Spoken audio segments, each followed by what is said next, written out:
दूसरे चरण की वोटिंग में 13 राज्यों में से 88 सीटों में बीजेपी को 20 सीटें भी मिल जाएं तो बड़ी बात होगी। आपको बता दें, एक तरफ वोटिंग शुरू हुई है, दूसरी तरफ no vote to BJP, no vote to Modi, झूठा मोदी सोशल मीडिया पर लगातार ट्रेंड कर रहा है। कई जगहों पर भारतीय जनता पार्टी का जबरदस्त विरोध किया जा रहा है, कई जगहों पर ईवीएम बदली गई है और तो और पोलिंग बूथों तक पर सन्नाटा पसरा हुआ है। तो दूसरे चरण की वोटिंग में क्या कुछ हो रहा है, कैसे जबरदस्त विरोध का भारतीय जनता पार्टी को सामना करना पड़ रहा है और तो और बीजेपी आरएलडी के नेता आपस में भिड़े जा रहे हैं और कैसे भारतीय जनता पार्टी की जाट समाज ने खाट खड़ी कर दी है, मैं आपको एक एक खबर दिखाती हूं। सबसे पहले खबर से शुरुआत करते हैं जो कि निकलकर सामने आई है, उसके बाद से बवाल मच गया है। आप खबर देखिए भारत समाचार की। देखिए इसमें लिखा है कि यूपी के कई बूथों पर पसरा सन्नाटा, नाराज ग्रामीणों ने किया वोटिंग का बहिष्कार।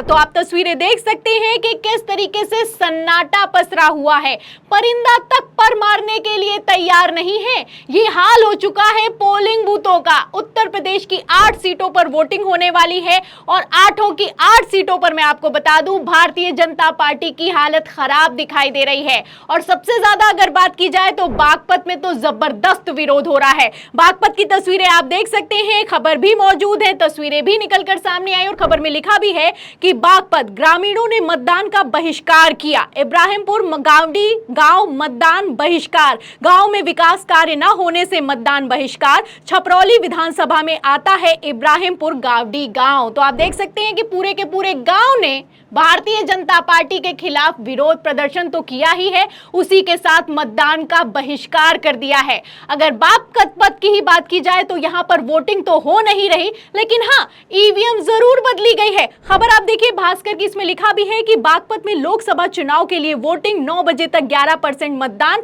कई जगह ईवीएम खराब, मतदान केंद्र पर बनाया गया प्ले जोन। तो आप देख सकते हैं वोटिंग हो नहीं रही फिर भी ईवीएम खराब है और कई जगहों पर ईवीएम बदली जा रही है। अब ये ईवीएम क्यों बदली जा रही है, सबसे बड़ा सवाल तो यही खड़ा होता है। इसी के साथ मैं आपको बता दूं बागपत में भारतीय जनता पार्टी की हालत बहुत ज्यादा खराब दिखाई दे रही है। एक तरफ आप तस्वीरें देख सकते हैं कि किस तरीके से पोलिंग बूथों पर सन्नाटा पसरा हुआ है, वहीं दूसरी तरफ मैं आपको बता दूं एनडीए की तरफ से जो प्रत्याशी खड़ा किया गया है वो आरएलडी का है। आरएलडी का वही प्रत्याशी है जो कि पिछले 5 सालों तक भारतीय जनता पार्टी का विरोध करता रहा और अब भारतीय जनता पार्टी के ही टिकट पर चुनाव लड़ रहा है। खबर भी मौजूद है, खबर आप देखिए नव भारत टाइम्स की। देखिए इसमें लिखा है कि बागपत लोकसभा सीट 5 साल किया जमकर विरोध, अब गठबंधन में छूट रहे पसीने, बीजेपी आरएलडी अलायंस का ये हाल हो चुका है। अगर हाल की बात की जाए तो हाल काफी ज्यादा बेहाल हो चुका है।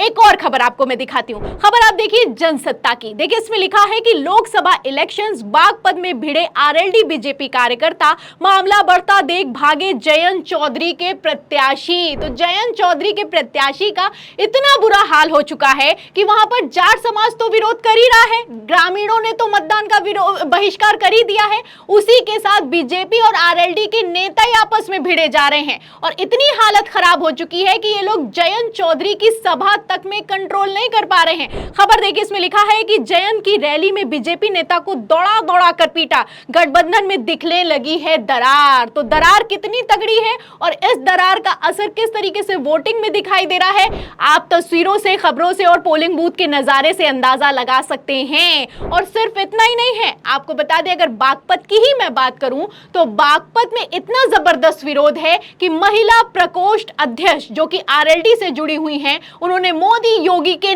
जयकारे लगाने से इनकार कर दिया। जब भरी सभा में विरोध हो सकता है तो क्या कुछ हो सकता है आप समझ सकते हैं। खबर देखिए इसमें लिखा भी है कि भाजपा रालोद की बैठक में तब हो गया हंगामा जब आरएलडी नेता ने मोदी योगी के नारे लगाने से इनकार कर दिया। तो ये रेणु तोमर हैं, बागपत में मोदी योगी के नारे लगाने के लिए, जयकारे लगाने के लिए इन पर दबाव बनाया गया, लेकिन इन्होंने भरे मंच से कह दिया कि मैं जयकारा नहीं लगाऊंगी तो नहीं लगाऊंगी और उसके बाद इस्तीफा दे दिया। तो बीजेपी आरएलडी में ही बागपत की अगर मैं सिर्फ बात करूं तो कितनी तगड़ी खींचतान मची हुई है आप देख सकते हैं।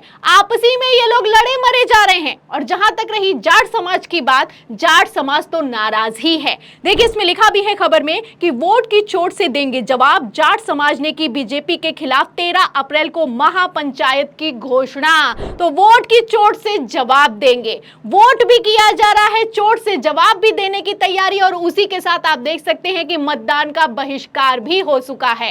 यह सिर्फ बागपत का हाल मैंने आपको बताया है। अगर बात की जाए 8 सीटों पर यहां पर मतदान हो रहा है 26 अप्रैल यानी कि आज के दूसरे चरण की वोटिंग की अगर बात की जाए तो यहां पर अमरोहा, मेरठ, बागपत, गाजियाबाद, गौतम बुद्ध नगर, बुलंदशहर, अलीगढ़ और मथुरा में वोटिंग हो रही है। इसमें बुलंदशहर, अमरोहा, मेरठ, बागपत और गाजियाबाद में बीजेपी को जबरदस्त विरोध का सामना करना पड़ रहा है। काम कुछ किया नहीं, अब काम के नाम पर वोट मांग सकते नहीं, और हालत बहुत खराब है क्योंकि जिनको टिकट दिया गया है वो खुद आपस में लड़े भिड़े जा रहे हैं।